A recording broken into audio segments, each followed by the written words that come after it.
Do you ever wonder what your teachers do at school when you're not there? I have a book that's going to share those secrets with you. It's called My Teacher's Secret Life. You're going to find out some things you never expected. Enjoy! My Teacher's Secret Life. Author Stephen Krensky. Illustrations by Joanne Adinolfi. Published by Simon & Schuster Books for Young Readers.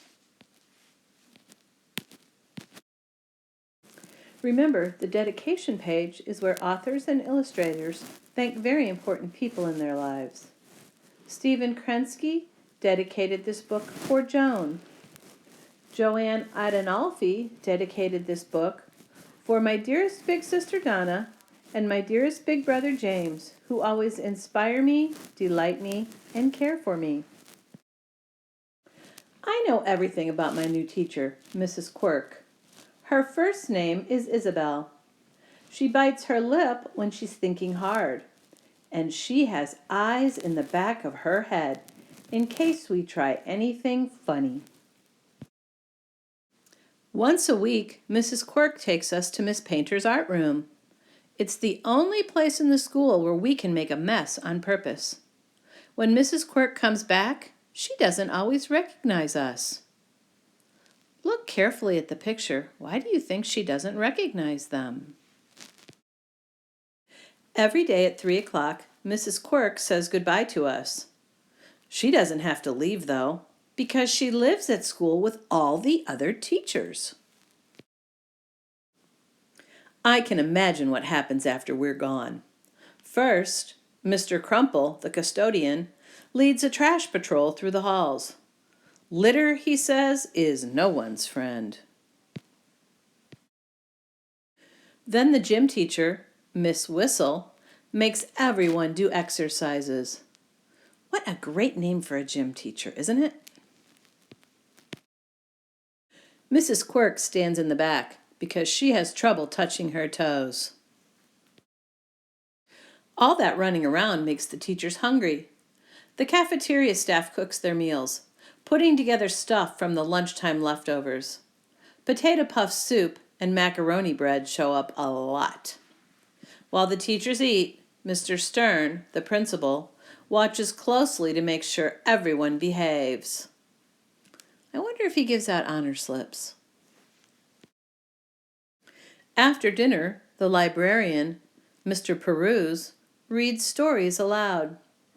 Miss Painter covers her eyes during the scary parts.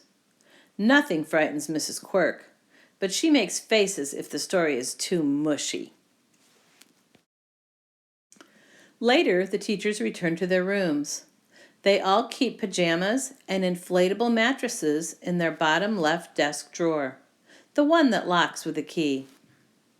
Inflatable means they can blow it up. Sometimes the teachers have pillow fights in the hall. Mrs. Quirk swings her pillow like a baseball bat. The flying feathers usually make her sneeze. When they said she swings her pillow like a baseball bat, they are comparing her pillow to a baseball bat, using the word like. That's called a simile. At bedtime, Mrs. Quirk washes her face, brushes her teeth, and sings a lullaby to our fish. Do you know what a lullaby is? Use the context clues to help you figure it out. Sometimes she makes shadow animals in the moonlight before she falls asleep. Have you ever done that? You should try it sometime. Lately, though, I have been wondering if I know Mrs. Quirk so well after all. One Saturday, I saw her in the supermarket filling up her cart. I wondered what she was doing. There's always plenty of food in the cafeteria. Supermarket is a synonym for grocery store. That means they mean the same or almost the same thing. Then last Tuesday, I saw Mrs. Quirk again, trying on skates at the mall. She didn't look like a teacher one bit. I don't know what she did with the skates. She never wears them in class or at recess. Maybe she races down the hall late at night. Yesterday was my biggest surprise yet. I saw Mrs. Quirk in the park with a strange man and a girl. The girl looked like Mrs. Quirk, only younger.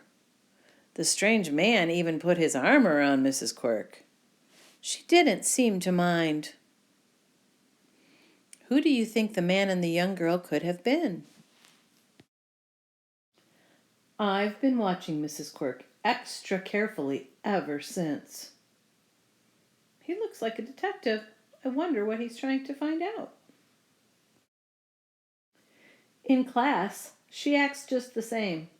She still knows who pushed who first, and who tracked in all the mud from the playground.